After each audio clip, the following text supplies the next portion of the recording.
Escuche, ¿cuántos sacerdotes hoy en día han perdido su autoridad en la casa?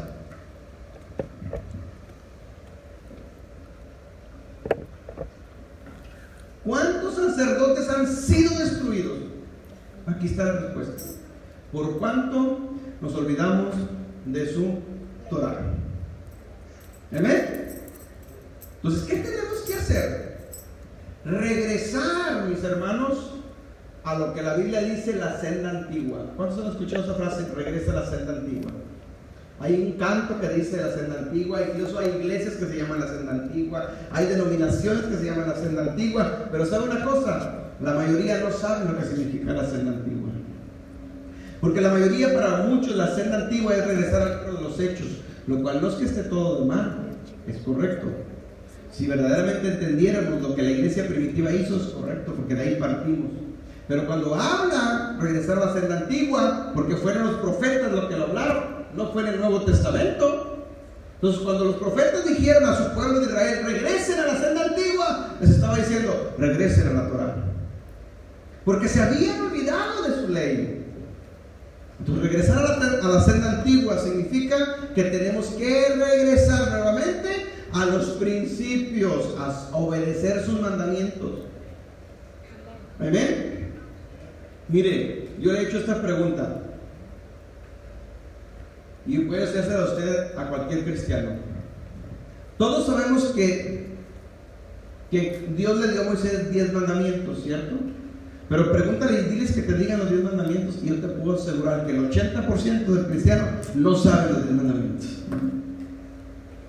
Y eso es parte de nuestra identidad, de ahí partimos.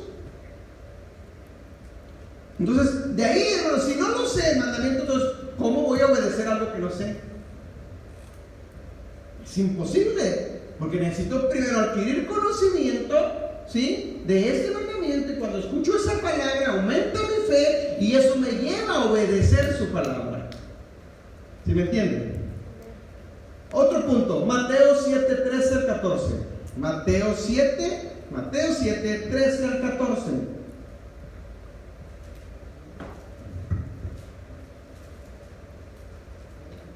Mateo 7, 13 al 14.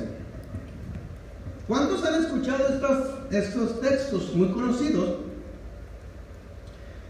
De el camino angosto y el camino ancho, la puerta angosta, estrecha, pues. Ok. Mateo 7, 13 lo tenemos. ¿Alguien me ayuda a leerlo? Amén.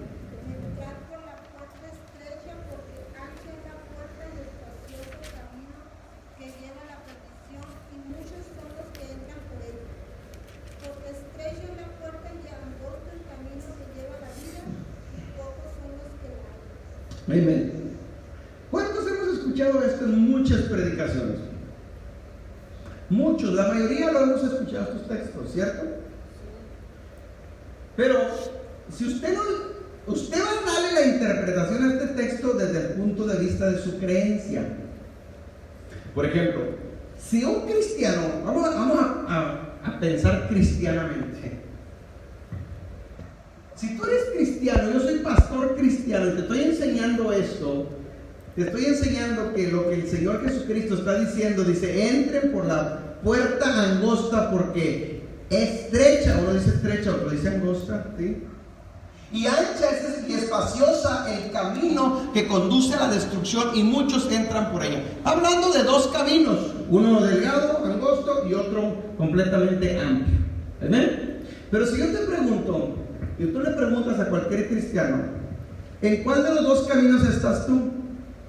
Todos vamos a dar la misma respuesta, que estamos en el camino angosto, ¿cierto? Y si yo le pregunto, ¿quiénes son los que están en el camino ancho? Pues los que están allá afuera, los que no conocen del Señor Jesucristo, ¿cierto? La mayoría hemos aprendido eso, pero tenemos que entender, hermanos, aquí, porque esto es parte de nosotros, porque si no restauramos nuestra identidad y yo estoy entrando por un camino o por una puerta que no es la correcta, entonces estoy caminando un sendero o un camino que al final dice la Biblia, hay caminos que al hombre le parecen correctos, pero al final son caminos de perdición o de muerte. Es lo mismo que el tema que les dije al principio, ¿qué tan bíblica es tu salvación? Porque podemos estar creyendo que soy salvo y a lo mejor el día del juicio me puedo llevar una sorpresa y va a ser demasiado tarde. Entonces, ¿qué tenemos que entender aquí, mis hermanos? Varias cosas. Primero, lo que yo quiero que usted entienda aquí, mi hermano, es que hoy en día hay muchos caminos, hermanos, que aparentemente parecen angostos. Tú puedes ir a cualquier denominación de cualquier cristianismo y todos son caminos angostos, ¿cierto? Todos te van a presentar que son el camino angosto. Entonces, lo que quiero que entiendas es, lo que antes era angosto, hoy ha dejado de ser angosto. ¿Por qué? Porque se le ha metido mucha levadura a ese tipo de evangelio. ¿Cuántos de ustedes tienen aquí 20 años, hermano, conociendo de Cristo? 20. Ok. 30. 30. Ok. Si usted tiene 20, 25, 30 años, usted se va a dar cuenta que el evangelio, el mismo evangelio que nos predicaron hace 30 años, no se compara con lo que están predicando hoy en día. Ha cambiado muchas cosas. ¿Es la misma palabra de Dios? Sí, es la misma palabra de Dios. ¿Son las mismas palabras que mencionó Cristo y que mencionó Pablo? Sí, pero hoy en día se le han dado muchas malas interpretaciones a los mismos textos que antes entendíamos. ¿Cierto o no? Entonces quiere decir que ese camino que te presentaron hace 20, 30 años, que era angosto, hoy dejó de ser angosto, es muy espacioso. Porque antes lo que la Biblia le llamaba pecado y para el cristianismo no era pecado, hoy ha dejado de ser pecado. ¿Cierto? Hoy en día, lo que antes le llamábamos pecado, hoy ya no es pecado, hoy es gracia. Entonces lo queremos justificar todo con gracia. Entonces ese camino dejó de ser angosto y se hizo espacioso. ¿Por qué? Porque metimos levadura a ese evangelio para que entraran más. Y hoy en día, a todo mundo que tú le preguntas es cristiano. Entonces ya no es angosto ese camino. Dejó de ser angosto. Ahora todos son cristianos y todos van al cielo. Y no se te ocurra decirle que va a ir a condenación, porque ¿quién eres tú para juzgarme? ¿Cierto? Entonces, ¿qué es lo que quiero que entienda de esto, hermanos? Que tenemos que tener cuidado con ese camino angosto. ¿Cuál es ese camino angosto que estaba hablando aquí el Señor Jesucristo? Si el Nuevo Testamento todavía no se escribía cuando Jesús anduvo en la tierra. Las palabras que mencionaron los apóstoles cuando se referían a las Escrituras no se estaban refiriendo al Nuevo Testamento porque todavía no existía. Todavía no había sido escrito. ¿Me están entendiendo? Entonces, ¿a qué tipo de palabras se referían ellos? ¿A qué tipo de camino se referían ellos? A la única palabra que ya había sido escrita tiempo atrás, que era la Torá, que era la única que existía, lo que nosotros malamente conocemos como el Antiguo Testamento. Era lo que existía nada más.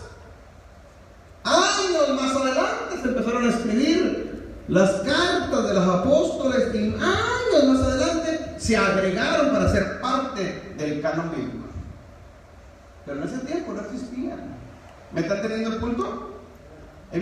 Entonces, tenemos que tener cuidado con el camino por el cual estamos caminando.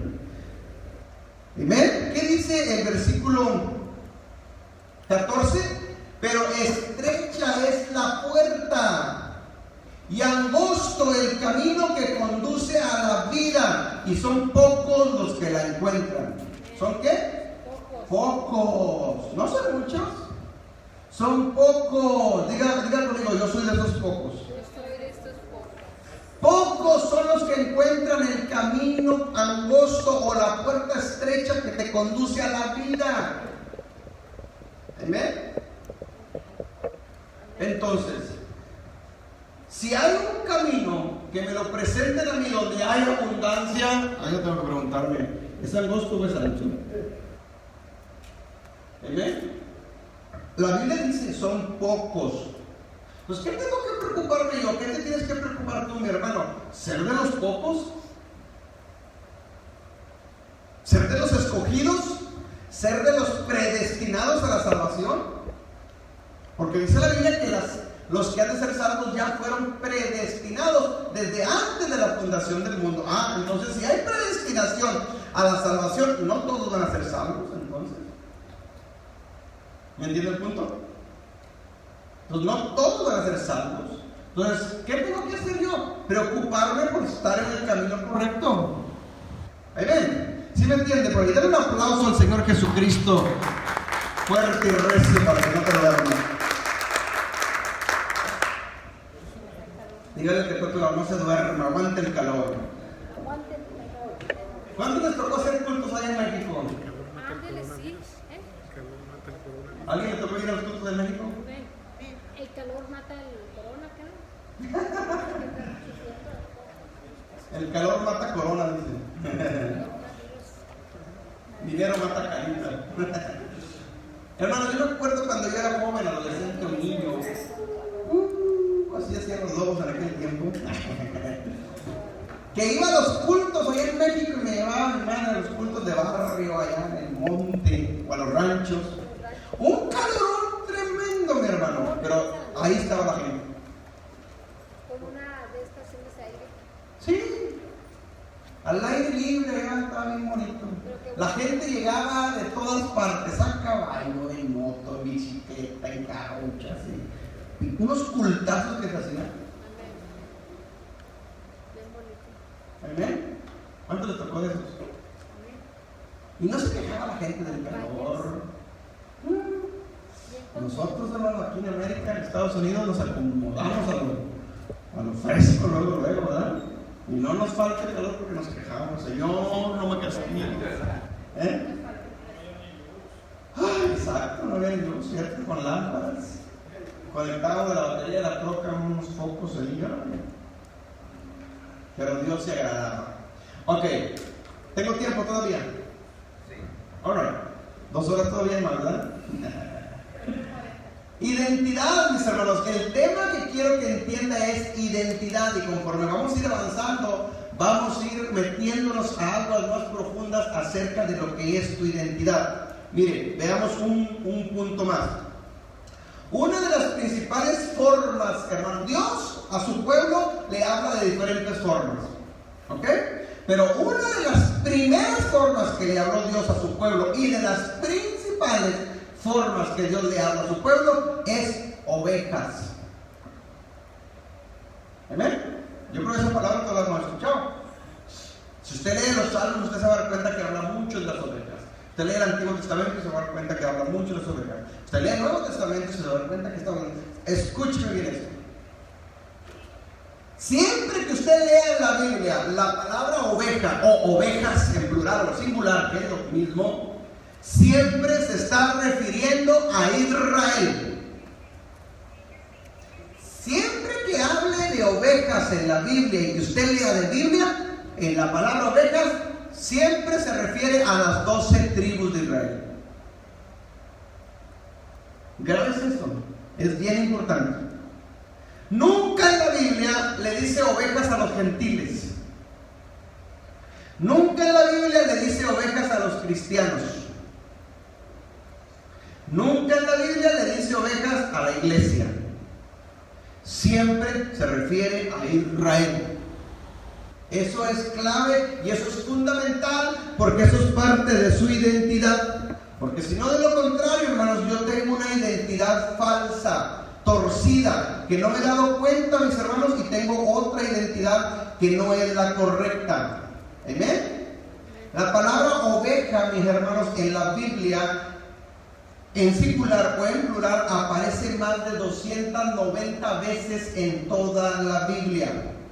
Y siempre se está refiriendo a su pueblo con el que hizo pacto, es decir, a Israel. ¿Amén? Vemos rápidamente unos salmos. Salmo 79, 13. Se los leo rapidito para avanzar y luego ya. Salmo 79, 13 dice, escríbalo: y nosotros pueblos suyos somos y ovejas de su prado. Salmo 95, Dice, porque Él es nuestro Dios y nosotros el pueblo de su prado y las ovejas de su mano. Salmo 100, versículo 3. Dice, reconoced que Jehová es Dios, Él nos hizo y no nosotros a nosotros mismos. Pueblo suyo somos y ovejas de su prado. Siempre que esté hablando de ovejas, siempre se está refiriendo a Israel, a las 12 tribus. ¿Está claro eso? Ok, te explico otro punto para que entiendas lo que vamos a hablar más adelante. ¿Cuántos han escuchado de la ley de la precedencia? Ley de la precedencia. Escuche, te la explico y grábatela, apúntala. ¿Qué dice la ley de la precedencia? La ley de la precedencia, hermanos, no tienes que grabarte todo esto, pero es una herramienta de la hermenéutica que te dice que como se menciona en la Biblia por primera vez una palabra, así ese significado se va a referir toda la Biblia. ¿Me explico? Con palabras sencillas. Cualquier palabra que tú leas en la Biblia al principio y le dieron ese significado de esa palabra, siempre que la leas en toda la Biblia, es el mismo significado. Nunca va a cambiar. Eso es la ley de la precedencia y la Biblia, hermanos, está escrita así. ¿Amén? Es decir, tú lees el Nuevo Testamento y quieres saber el significado de una palabra, no te vayas al rabino Google. Vete a Génesis, a Éxodo. Acá se les dio el significado correcto de esas palabras del Nuevo Testamento. ¿Me entiende el punto? ¿Por qué hoy en día han salido tantas y tantas denominaciones? Precisamente porque no han respetado la ley de la precedencia. Porque se han leído el Nuevo Testamento y han visto palabras ahí que ya tenían su significado del Antiguo Testamento, pero ellos inventaron su propio significado. La mayoría de las denominaciones que existen hoy en día no han surgido del Antiguo Testamento, han surgido del Nuevo Testamento para adelante. Ahí tienen su base doctrinal. De hecho, hasta desechan el Antiguo Testamento. ¿Por qué han salido esas nuevas doctrinas? Porque le han dado su propio significado a esas enseñanzas o a esas palabras. Porque no han respetado la ley de la precedencia. Entonces, ¿qué dice la ley de la precedencia? Que así como por primera vez se les dio el significado en la Biblia a una palabra, ese mismo significado siempre lo va a llevar toda la Biblia. Y en cualquier libro que tú leas, ahí debe estar escrito utilizando la ley de la precedencia. Es decir, si en la Biblia se le menciona ovejas al principio al pueblo de Israel, siempre que se mencione ovejas en la Biblia, siempre se está refiriendo a Israel. No en el Nuevo Testamento va a cambiar. ¿Me explico acá? Pregunta: ¿qué nos enseñaron nosotros de la palabra oveja? ¿Quiénes éramos nosotros? ¿Quién nos dijeron que eran las ovejas? Nosotros, los cristianos. Y en la Biblia no existe eso. No existe ovejas cristianas. Vaya la palabra. No existen ovejas cristianas. No existen ovejas gentiles. Existen ovejas siempre, hermanos, con la identidad de Israel.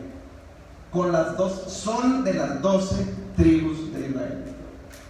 ¿Ven? Ahora, si en el Nuevo Testamento se está refiriendo a ti como oveja, entonces no es que tú seas cristiano y haya cambiado el significado, no, el significado es el mismo. Entonces, no es que yo sea cristiano, es que yo soy Israel, que es diferente. Que soy parte de su pueblo. ¿Sí me explico acá? Usted lo va a entender todo esto más adelante. Ok. Génesis 4.2, se lo leo rapidito. Génesis 4.2 se menciona por primera vez la palabra ovejas. Dice Génesis 4.2: después dio a luz a su hermano Abel, y Abel fue pastor de ovejas, y Caín fue labrador de la tierra. Ahí se menciona por primera vez la palabra ovejas, o palabra oveja. Abel fue el primer pastor de ovejas. Escuche, tiene relación entre Abel y ovejas. Entonces, para entender correcto el significado de ovejas, yo tengo que saber el significado de Abel. ¿Quién era Abel o qué representa Abel en la Biblia? ¿Qué es lo que representa, hermanos?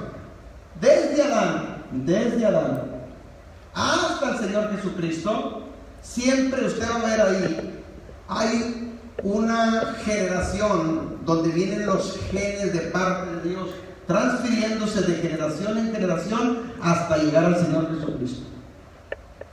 ¿Ven? Siempre. Es decir, siempre Dios tuvo un remanente que a través de su remanente su genealogía fuera esparcida para que no se perdiera. Eso viene desde Adán hasta el Señor Jesucristo. Si usted le sigue esa, al agarrar el hilo, usted va a llegar a esa corriente, eso va a pasar, ¿sí? Adán, Abel, Noé, Abraham, Moisés, el pueblo de Jacob, Israel, y ahí se viene. Y ahí viene transfiriendo todo eso. Ok. Entonces, ¿qué significa? ¿Qué representación tiene la palabra ovejas según con el significado de Abel? Escuche, Abel significaba, hermanos, en representación con ovejas, justicia, pureza y santidad. Justicia, pureza y santidad. Pues cuando se refiere a ovejas, mis hermanos, en el pueblo de Dios, siempre se estaba refiriendo a algo justo, a algo puro, a algo santificado o santo. Por eso el pueblo de Israel, que son ovejas, siempre les dice que son santos. ¿Por qué? Porque fueron apartados. Fue un pueblo apartado. Kadosh es santo. ¿Me entiende el punto? ¡Yuhu! Ok, un punto más y vamos a terminar. Hablando de las ovejas. Cuando los hijos de Jacob, escuchen la historia del pueblo de Israel, cuando los hijos de Jacob entraron a Egipto, cuando Jacob con sus 11 hermanos, 11 hijos entraron a Egipto, porque José ya estaba en Egipto, ¿se acuerdan? José era el que les dio alimento a sus papás y a sus hermanos. Ok, cuando Jacob con sus hijos entraron a Egipto para ser alimentados, José, mis hermanos, que conocía el sistema de Egipto, y Egipto representa Babilonia, Egipto representa pecado, Egipto representa esclavitud. Escucha, aquí hay una enseñanza muy buena, necesito que la entienda usted. José conocía el sistema de pecado, el sistema de esclavitud. José conocía el sistema babilónico. Entonces, cuando trae a su familia para que vengan a vivir a este sistema de pecado, a un sistema de idolatría, a un sistema babilónico, José habla con sus familias y les dice, Génesis 46, 33, 34. Génesis 46, 33, 34. José da un consejo y dice, y sucederá que cuando Faraón les llame a ustedes, es decir, a su papá y a sus hermanos, y les pregunte cuál es su ocupación, cuál es su oficio, a qué se dedican. 34. José le da el consejo, ¿cuál es la respuesta? Dice, ustedes le responderéis así: tus siervos han sido hombres de ganado desde la juventud hasta ahora. Dice, tanto nosotros como nuestros padres. Y luego sigue diciendo José, a fin de que habitéis la tierra de Gosén, porque para los egipcios todo pastor de ovejas es una abominación. Para el sistema de pecado, para el sistema babilónico, el pastor de ovejas representa ¿qué? Abominación. Esto es bien importante, hermano. Cuando yo estaba escribiendo esto, yo entendía lo siguiente. Egipto representa un sistema babilónico religioso lleno de pecado y de esclavitud, porque ahí fueron esclavos el pueblo de la descendencia de Jacob. ¿Ok? Pero para los egipcios, es decir, para el sistema babilónico, para el sistema religioso, para el sistema de esclavitud, para el sistema de pecado, los pastores y sus ovejas representan ¿qué? Abominación, ¿cierto? Ok, a eso mismo que acabamos de leer, apliquémoslo hoy en nuestros tiempos. ¿Quiénes son ovejas? Nosotros. Entonces, hay un sistema religioso afuera, hay un sistema religioso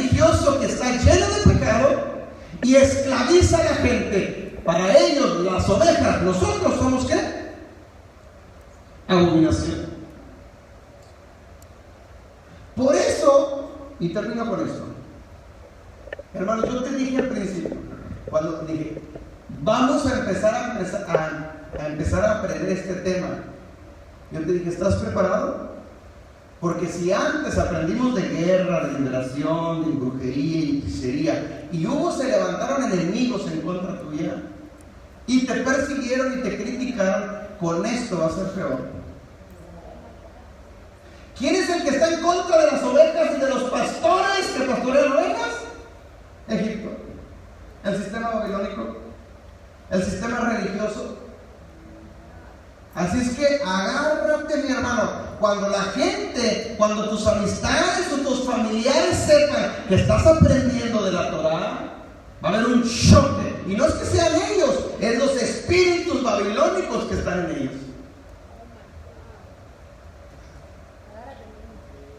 ¿Me están entendiendo? ¿Qué te van a decir? Bueno, resulta que estás aprendiendo del Shabbat. Sabatistas, judíos. No dice la Biblia eso. Simplemente es mandamiento de Dios para su pueblo, no para los judíos, no para los sabatistas, es para su pueblo. Lo que pasa que no entendemos que es israelita, que es hebreo y que es judío, y son tres cosas diferentes. Pero hablamos judío y generalizamos todo. Mi pueblo perece porque le falta conocimiento.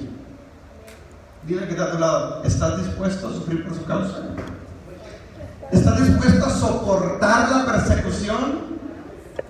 Amén. Si somos ovejas nosotros, si somos ovejas de su pueblo, hermano, prepárate porque se va a levantar el sistema babilónico en contra tuyo. El sistema religioso, el sistema que esclaviza a las ovejas. Y las tuvo esclavizadas por 400 años. Así es que te van a querer esclavizar nuevamente. ¿Amén? Pero llegó el tiempo donde las ovejas salieron en libertad de ese sistema de esclavitud. Y eso es lo que está pasando en tu vida.